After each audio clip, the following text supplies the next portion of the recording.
안녕하세요. 마음이 편한 노후 청취자 여러분. 오늘은 은퇴 후에 이제 9억 원이라는 정말 큰 자금을 가지고 제주도에서 새로운 삶을 시작하셨는데, 참 안타까운 투자 실패로 어려움을 겪으신 한 분의 이야기가 있습니다. 이걸 통해서 은퇴 자금 관리, 이게 얼마나 중요한지 좀 깊이 생각해보는 시간을 갖겠습니다. 오늘도 자산 전문가님과 함께하겠습니다. 어서 오세요. 네, 안녕하세요. 먼저 이 은퇴저분께서 제주도로 가셨을 때요. 구체적으로 어떤 꿈을 가지고 시작하셨는지, 그리고 그 당시 자금 상황은 좀 어떠했는지 자세히 여쭤봐도 괜찮을까요? 네, 그럼요. 이분은 이제 정년퇴직을 하시고 나서 그 복잡한 도시 생활을 좀 떠나고 싶으셨던 거죠. 그래서 제주에서 좀 평화롭고 여유로운 노후, 이걸 꿈꾸셨습니다. 가지고 계시던 아파트를 파시고 또 퇴직금 받으신 걸 합쳐서 총 9억 원이라는 꽤 큰 목돈을 마련하셨어요. 와, 9억 원이요. 네. 이 자금으로 제주시 외곽 지역에요. 3억 5천만 원짜리 주택을 구입하셨는데 근데 이 중에서 1억 5천만 원은 주택담보대출을 받으셨어요. 대출을 끼고 사셨군요. 네, 그래서 실제 사용하신 현금은 2억 원이었던 거죠. 나머지 자금은 은행에 그래도 비교적 안전하게 예치를 해두셨고요. 처음에는 정말 좋으셨대요. 마당에 있는 귤나무 직접 가꾸시고 또 창문 너머로 이렇게 바다 풍경 보면서 아주 소박하지만 만족스러운 생활을 하셨다고 합니다. 정말 많은 분들이 딱 꿈꾸시는 그런 노후의 시작이었네요. 진짜 그림 같은데요. 그런데 그 평화로운 생활이 어쩌다가 이렇게 좀 예상치 못한 방향으로 흘러가게 된 건가요? 구체적으로 어떤 일이 있었는지 설명해 주실 수 있으실까요? 네. 이게 참 안타까운데요. 마을 모임에서 우연히 박 사장이라고 불리는 사람을 만나면서부터 사실 문제가 좀 시작됐습니다. 이 박 사장이라는 사람이 자기는 육지에서 내려와서 제주에서 흑돼지 사육 사업을 아주 크게 하고 있다. 이렇게 소개를 한 거예요. 그러던 어느 날 이분이 아주 두터운 서류 봉투를 들고 이 은퇴자분을 찾아온 겁니다. 서류 봉투요. 무슨 소리였을까요? 그 안에 보니까 뭐 흑돼지 사육 사업 계획서, 또 아주 구체적인 수익 예측표, 심지어는 다른 업체랑 이미 맺었다는 그 유통계약서 사본처럼 보이는 서류까지 다 들어있었어요. 그러면서 이제 박 사장이 제주도 관광객도 늘고 흑돼지가 워낙 인기니까 지금 투자하면 2년 안에 최소 2배 수익, 이걸 확실히 보장하겠다. 이렇게 제안을 한 거죠. 2배 수익 보장이요? 네. 거기다 이미 마을 다른 분들도 몇몇 투자했다. 이런 말까지 덧붙이면서 신뢰를 얻으려고 한 거고요. 근데 사실 이런 고수익 보장 약속, 이게 항상 제일 먼저 주의해야 할 신호거든요. 그렇죠. 그렇게 구체적인 자료에다가 주변 사람들 투자 이야기까지 들으면 정말 마음이 흔들릴 수도 있었을 것 같습니다. 그래서 그 흑돼지 사업 투자의 결과는 결국 어떻게 되었나요? 결과적으로는 이게 전형적인 투자 사기였습니다. 은퇴자분께서는 그 은행 예금 이자율하고는 뭐 비교도 안 될 만큼 높은 수익률을 보장한다. 이 말에 결국 넘어가신 거죠. 그래서 가지고 계시던 예금 중에서 정말 상당한 금액을 투자하셨습니다. 처음 몇 달은 그 박 사장이 뭐 가짜 사업장 사진이나 진행 상황 같은 걸 꾸며서 보내주면서 안심을 시켰어요. 그런데 어느 순간부터 연락이 점점 뜸해지기 시작한 겁니다. 불안하셨겠네요. 네. 좀 이상한 낌새를 느끼고 다른 마을 주민들한테 수문을 해보니까 그 사업장이 비어있다는 소문을 듣게 되신 거예요. 그래서 직접 찾아가 보셨는데 계약서상의 주소지에는 정말 낡은 창고 하나만 덩그러니 있고 뭐 흑돼지는커녕 사육시설 자체가 아예 없었습니다. 그럼 계약서나 이런 건 다 뭐였던 거죠?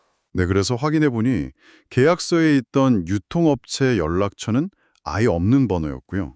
사업자 등록번호 역시 이미 말소된 상태였습니다. 전부 가짜였던 거죠. 경찰에 바로 신고는 하셨지만 뭐 사기꾼이 돈을 이미 다 빼돌린 상태라 이걸 되찾기는 현실적으로는 좀 어렵다 이런 답변을 들으셨다고 합니다. 정말 너무 안타까운 상황입니다. 그렇게 큰 돈을 사기로 잃으신 후에 심리적으로나 경제적으로 충격이 정말 크셨을 텐데요. 그 후에는 어떻게 대처하셨는지, 혹시 또 다른 어떤 금융 관련 결정을 하신 일이 있었는지요? 네, 맞습니다. 첫 번째 사기로 인해서 정말 큰 충격과 절망감에 빠지신 상태였고 수중에 남은 돈은 이제 대략 한 2억 원 정도였습니다. 어떻게든 이 손실을 만회해야 한다는 그 절박한 마음에 사로잡히셨던 거죠. 그러던 중에 유튜브에서 단기간 고수익 보장, 뭐 원금 손실 없이 빠른 회복 이런 걸 내세우는 아주 자극적인 투자 권유 영상을 우연히 보게 되셨답니다. 유튜브 영상이요? 또 다른 투자 제안이었군요. 네. 처음에는 당연히 의심하셨죠. 그런데 이미 큰 돈을 잃은 상태니까 더 이상 잃을 것도 없다. 이런 심정도 있었고 약간의 호기심도 생겨서 500만 원 아주 소액으로 투자를 시작해 보셨대요. 500만 원으로요? 네. 그런데 정말 놀랍게도 일주일 만에 20%의 수익금이 실제로 계좌에 입금이 된 겁니다. 와, 실제로 돈이 들어왔군요. 그렇죠. 몇 차례 더 소액 투자를 반복해서 계속 이익을 보니까 이분이 이 방법이라면 내가 사기당한 돈을 모두 되찾을 수 있겠다. 이런 위험한 확신을 갖게 되신 거죠. 그래서 결국 남은 돈 2억 원 전액을 그곳에 투자를 하셨습니다. 전액을요. 네. 하지만 이건 역시 또 다른 형태의 사기였고요. 얼마 지나지 않아서 투자 가치는 완전히 폭락했고 관련자들 연락처, 홍보용 단체 채팅방 이런 건 다 흔적도 없이 사라져 버렸습니다. 결국은 평생 모으신 전 재산을 모두 잃게 되신 겁니다. 이게 큰 손실 뒤에는 이성적인 판단이 어려워지는 그런 심리적 취약점을 노린 어떻게 보면 전형적인 2차 사기 수법이었습니다. 듣기만 해도 정말 가슴이 아픕니다. 2번이나 그렇게. 그렇다면 이 은퇴자분의 현재 상황은 좀 어떠하며 이 정말 뼈아픈 경험을 통해서 얻으신 가장 큰 교훈은 무엇이라고 할 수 있을까요? 결국 제주에서의 그 꿈은 접어셔야 했고요. 남은 대출금을 갚기 위해서 집을 처분하고 서울 외곽의 작은 월세방으로 이사를 하셨습니다.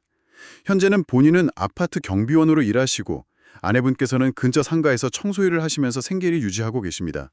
이 모든 과정을 통해서 이제 은퇴자금이라는 것은 결코 단기간에 막 불려서 쓰는 돈이 아니라 최대한 안전하게 지키면서 오랫동안 정말 아껴 써야 하는 소중한 돈이다. 이걸 뼈저리게 깨달으셨다고 합니다. 그분께서 직접 하신 말씀이 은행 이자가 아무리 적어 보여도 그건 확실한 내 돈이지만 2배, 3배 수익을 보장한다는 그 달콤한 말 뒤에는 반드시 그만큼, 아니 그 이상의 위험이 숨어 있다는 것을 그때는 왜 몰랐을까? 이렇게 깊이 후회하시면서 말씀하셨습니다.